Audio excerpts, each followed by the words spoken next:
इस एक वर्ष पूरा होने पर आयोजित इस प्रेस कॉन्फ्रेंस में हमारे सभी अधिकारी, जनप्रतिनिधि और सभी मेरे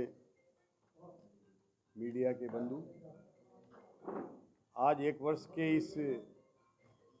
पूर्ण होने पर जिस तरह से आपने देखा है कि राजस्थान की सरकार भजनलाल जी के, हमारे यशस्वी मुख्यमंत्री जी के नेतृत्व में जिस दिन से कार्यभार संभाला उसी दिन से एक्शन मोड में है और निरंतर किस तरह से राजस्थान को एक अग्रणीय प्रदेश बनाए, विकसित प्रदेश बनाए, उसकी ओर अग्रसर है। जिस तरह से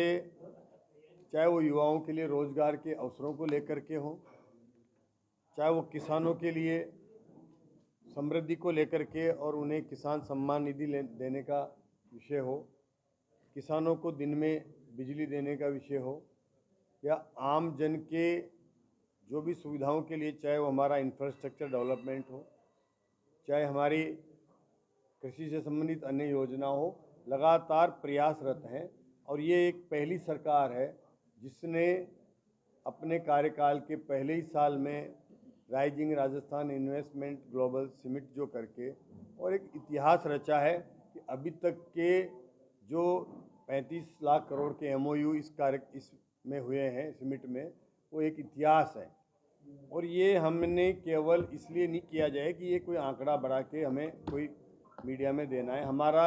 उद्देश्य है, सरकार का एक विज़न है कि यहाँ आने वाले इन्वेस्टर को एक सुविधाएं मिले, उन्हें अच्छा माहौल मिले, उनको जो भी क्लियरेंस है वो समय पर हो जाए और उनके प्रोजेक्ट समय पर लग जाए। इसके लिए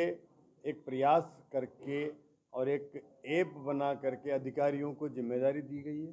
कि अधिकारी निरंतर उसकी मॉनिटरिंग करे।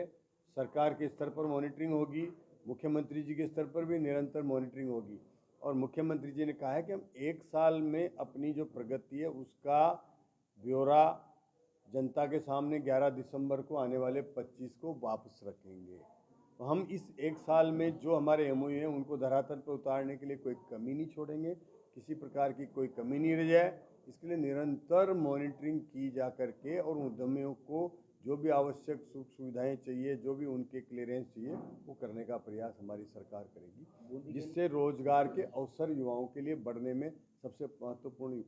भूमिका निभाएंगे। बूंदी के लिए भी अपने आप में एक साल काफ़ी कारगर साबित हुआ है, बजट घोषणाओं में भी। देखिए, जब प्रदेश पूरा ही इस अग्रसर है तो उसमें बूंदी भी सम्मिलित है। बूंदी में भी यहाँ के उद्यमियों के लिए में भी जो जिस तरह से हमारा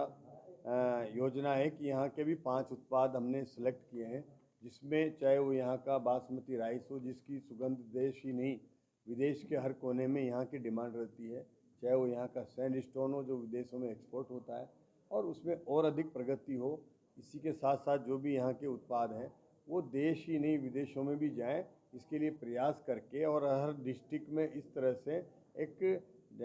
उस डिस्ट्रिक्ट को एक हब बनाएंगे कि वहाँ के उत्पादों को हम प्रोत्साहन करके, प्रोत्साहित करके कैसे और अधिक उन उत्पादों की हम देश और विदेश में प्रचार प्रसार करके और वहाँ हब बने, ताकि वहाँ का एक स्पेशलाइजेशन हो, विशेषज्ञता हासिल हो जाए, ताकि वो वहाँ पर वहाँ के रहने वाले, चाहे वो काम करने वाले मजदूर हो, वहाँ के उद्यमी हो, उनको रोजगार भी मिले और उनको उसमें विशेषज्ञता रहेगी तो वहाँ हर तरह की सहूलियत मिल जाती है। फिर जहाँ पर जो प्रोडक्ट बहुतायत के साथ अगर वहाँ उत्पादन हो रहा है तो उसमें वहाँ उसके लिए आवश्यक रॉ मटेरियल उपलब्ध हो जाता है, उसके लिए आवश्यक स्किल हमारी मैन पावर उपलब्ध हो जाती है और उसके लिए कोई भी छोटी छोटी रख रखाव की लेकर मेंटेनेंस की चीज़ें वो सब मिलती है, तो उससे उस उत्पाद का निश्चित रूप से वहाँ बेहतर तरीके से हमारा उत्पादन भी होता है और लागत भी कम आती है, जिसका लाभ हमें मिले। इसलिए हर डिस्ट्रिक्ट को ये चयन किया है कि वहाँ एक डिस्ट्रिक्ट एक उत्पाद के माध्यम से भी ये हमारी उत्पादन की जो श्रृंखला है उसको आगे बढ़ाएं। और जिस तरह से बूंदी में एक अपार संभावनाएं हैं, बूंदी की यहाँ की चित्रकारी, यहाँ के किले, जो यहाँ आने वाले विदेशी सैलानियों का जो यहाँ लगाव है, अब यहाँ पर हमारी जो ये रामगढ़ विषधारी में जिस तरह से आज वहाँ 6 टाइगर हैं, आने वाले समय में उनकी संख्या और बढ़ेगी, उनका परिवार भी बढ़ेगा और यहाँ पर एक अच्छा टूरिस्ट भी आए, टूरिस्ट के साथ साथ यहाँ पर टूरिज़्म को सुविधाओं के लिए एक अच्छा माहौल बने, जिसके लिए लगातार प्रयासरत हैं। हमारे लोकसभा अध्यक्ष जी का भी प्रयास रहता है कि इस बूंदी को टूरिज्म का एक इतना बड़ा हब बनाया जाए। बूंदी में वो सब कुछ है जो टूरिज्म को चाहिए, टूरिस्ट को चाहिए। तो निश्चित रूप से उसके लिए इसमें प्रयासरत हैं कैसे टूरिज्म में बूंदी को और अधिक मानचित्र पर ला करके और हम इसको आगे बढ़ाने का काम करें। तो पिछले दिनों आपने 280 करोड़ के प्रस्ताव भेज दी थी जानकारी प्रकाश में डेवलपमेंट के साथ, थोड़ा एक्सप्लेन करेंगे 280 करोड़ के प्रस्ताव किस किस चीज़ के भेजे गए? रोड प्रोजेक्ट के भी हो रहे हैं, प्रस्ताव जा रहे हैं, बूंदी के विकास के लिए भी प्रस्ताव है। बूंदी के नगर परिषद इसका निर्देश थी, नगर वो परिषद बिरला जी आए थे नवसागर अलग चीज़ है। वो नवल सागर में विकास के लिए 280 करोड़ तो एक आए हैं। इसके लिए और अधिक प्रस्ताव की तैयारी हमारे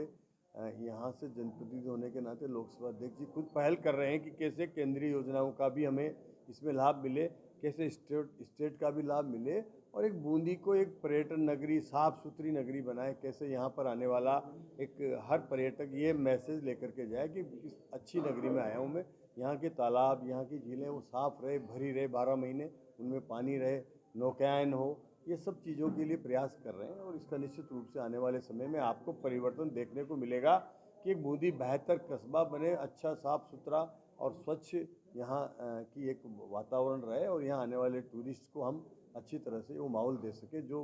और यहाँ के टूरिज्म को बढ़ा सके। सर, ये आपको भी काफ़ी बार शिकायतें की गई है प्रभारी सचिव से, आपको भी जैसा अगर नाले का अतिक्रमण हट नहीं पा रहा है, क्या कारण है? अतिक्रमण हटाने के लिए अब हम निर्देश देंगे। पहले भी पूर्व में निश्चित किया गया था। अभी हम जो भी हमारी मुख्य काम है उनसे फ्री हो गए हैं, तो अब ये अतिशीघ्र ये अतिक्रमण हटेगा, इसमें कोई दो राय नहीं। क्योंकि 50% जो सिटी है जो प्रभावित होता है बाढ़ के हालात से, निश्चित हटेगा। बाकी हम